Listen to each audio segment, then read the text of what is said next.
سيدنا محمد وعلى آل سيدنا محمد وبارك وسلم۔ نکاح کی اس بابرکت تقریب میں جو عزت افزائی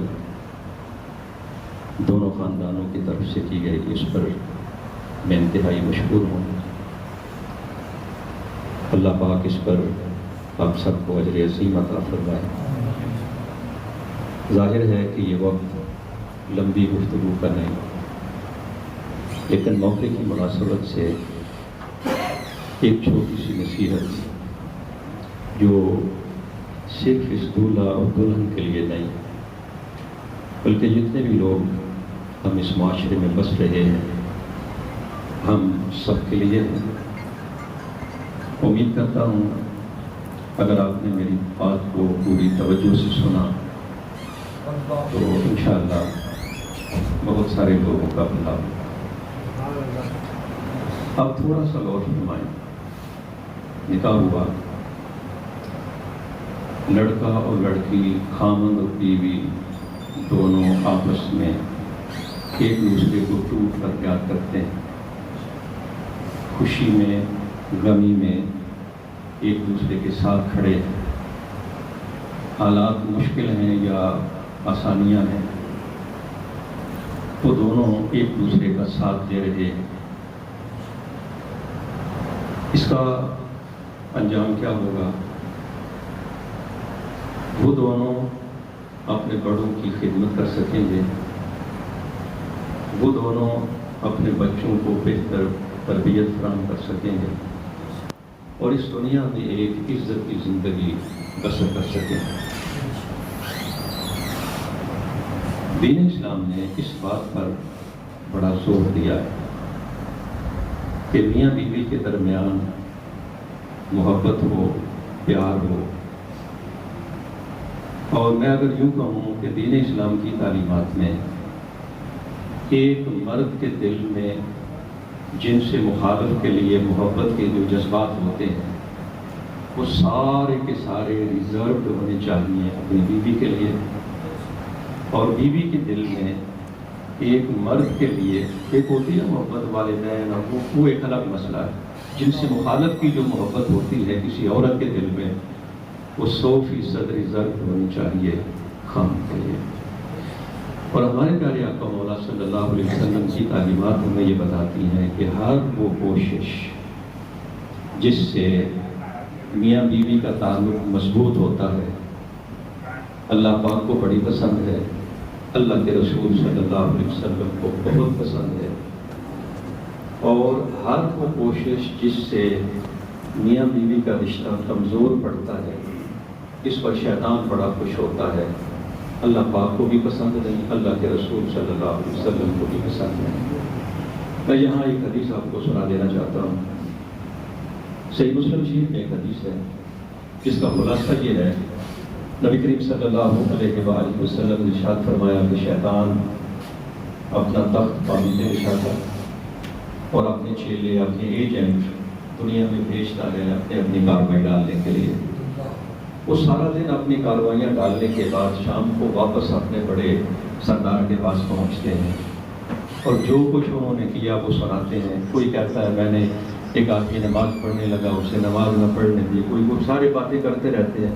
نبی علیہ السلام نے فرمایا کہ شیطان ان کی باتیں سنتا رہتا ہے، پھر ایک آتا ہے وہ اسے بتاتا ہے کہ میاں بیوی اکٹھے بیٹھے تھے، میں نے ایک کے ذہن میں وسوسہ ڈالا، وہ اونچی آواز سے بولا، پھر میں نے دوسرے کے ذہن میں وسوسہ ڈالا، اس کی آواز بھی اونچی ہو گئی، دونوں میں لڑائی ہو گئی اور نتیجہ یہ نکلا کہ خاوند نے اپنی بیوی کو طلاق دے دی۔ یہ ہے میرا کارنامہ جو میں کر کے آیا ہوں۔ میں مفہوم عرض کر رہا ہوں، ترجمہ نہیں۔ نبی علیہ السلام فرماتے ہیں کہ شیطان اس کو اپنے قریب کر کے اس کی پشت پر تھپکی دے کے اس سے کہتا ہے شاباش، یہ تھا اصل کرنے والا کام جو تم کر کے آئے۔ شاید ہم اس حقیقت سے واقف نہیں اور ہمارے معاشرے میں سوچ بالکل الٹ جا رہی ہے۔ یعنی اسلام یہ چاہتا ہے کہ میاں بیوی کا رشتہ بڑا مضبوط ہو، اور ہم معاشرے میں بسنے والے لوگ ہیلو بہانوں سے دونوں کے درمیان جدائی ڈالنے کی کوشش کرتے ہیں۔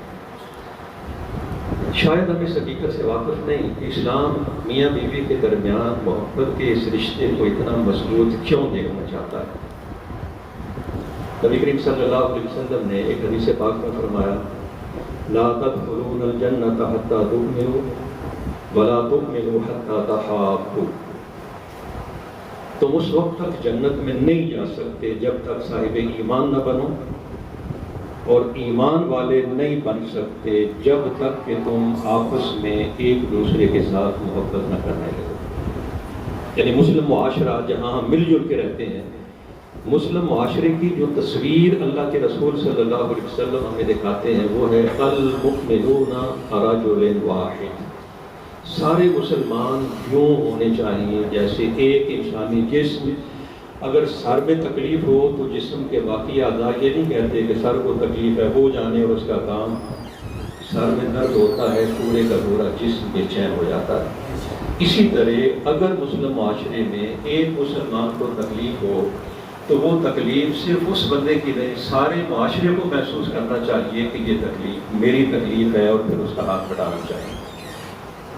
اور اگر آپ اس دنیا میں مسلمان قوم کی حیثیت سے سر اٹھا کے چلنا چاہتے ہیں، اس کا سوائے اس کے کوئی علاج نہیں کہ امت مسلمہ کے اندر وحدت ہو، امت مسلمہ کے اندر پیار کی ایک کیفیت ہو، اور دین اسلام کے مقاصد کے لیے یا دین کے بنیادی مقصد کے لیے سارے کے سارے مسلمان ایک مقام پر کھڑے ہوئے نظر آئے۔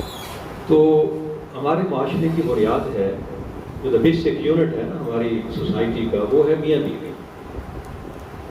یہاں سے میاں بیوی، پھر اولاد، پھر آگے رشتہ دار، اور پھر یوں جا کے ہمارا معاشرہ بنتا ہے۔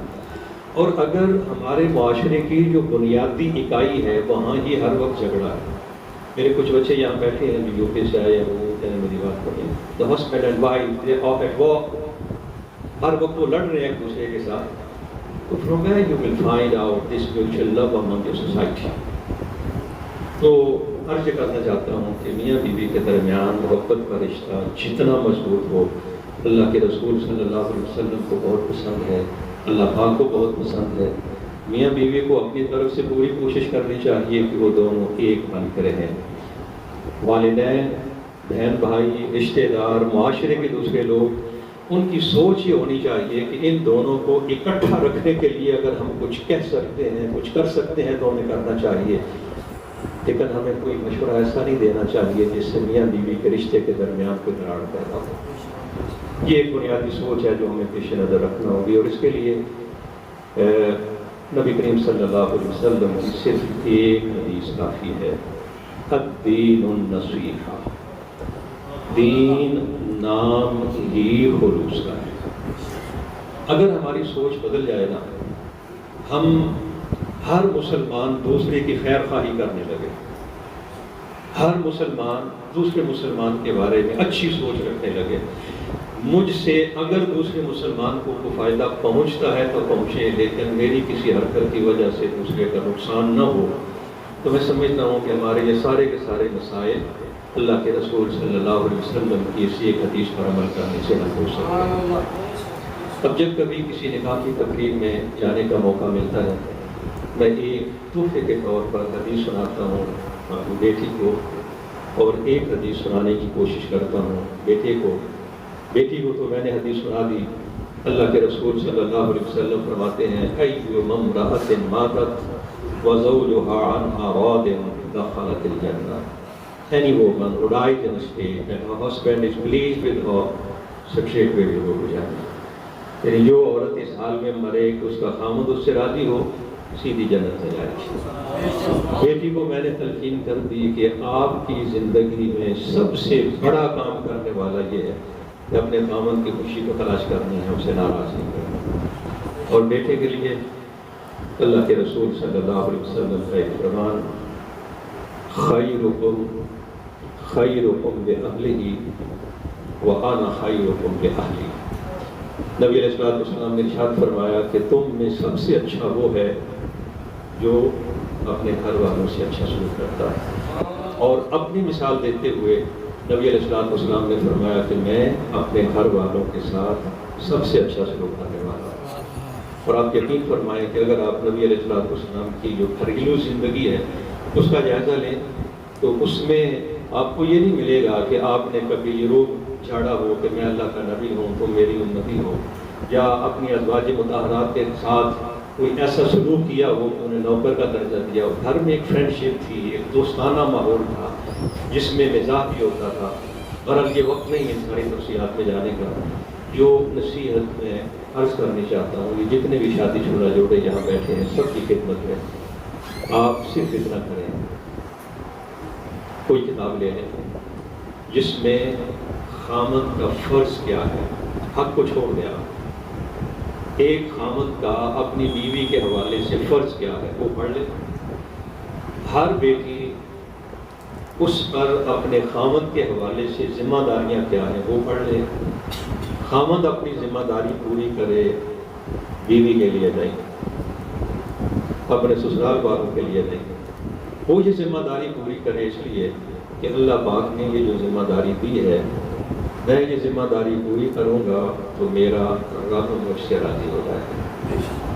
اور بیوی اپنے خامد کی خدمت کرے، اس کا حق پورا کرے، صرف یہ سوچ کر، اس لیے نہیں کہ خامد کپڑے لے کے دے گا اور خامد یہ کرے گا، خامد کے لیے نہیں، صرف اور صرف اس لیے کہ میں اپنے خامد کا حق پورا کروں گی، میرا رب مجھ سے راضی ہوگا۔ آپ یقین فرمائیں کہ جس گھر میں سوچ کا زاویہ بدل جاتا ہے وہاں امن ہوتا ہے، سکون ہوتا ہے۔ اور جب میاں بیوی دونوں پیار اور محبت سے رہنا شروع کرتے ہیں، تنگی میں آسانی میں ایک دوسرے کا ہاتھ بڑھاتے ہیں، ساتھ دیتے ہیں، تو حالات کچھ بھی ہوں ان لوگوں کے لیے اس دنیا میں ہر طرح کے حالات کا سامنا کرنا آسان ہو جاتا ہے۔ اس دعا کے ساتھ میں اپنی بات کو ختم کرنا چاہتا ہوں۔ خدا کرے ہماری سوچ بدل جائے، ہم معاشرے میں امن بانٹیں، سکون بانٹیں، باہمی محبت اور پیار کی باتیں بانٹیں، اس طرح کی باتیں نہ کریں جس سے دل دور ہوتے ہیں یا جس سے لوگوں کے درمیان دوسرا عداوت کی کیفیت پیدا ہوتی ہے۔ اللہ پاک مجھے بھی عمل کی توفیق دے، آپ کو بھی عمل کرنے کی توفیق عطا فرمائے۔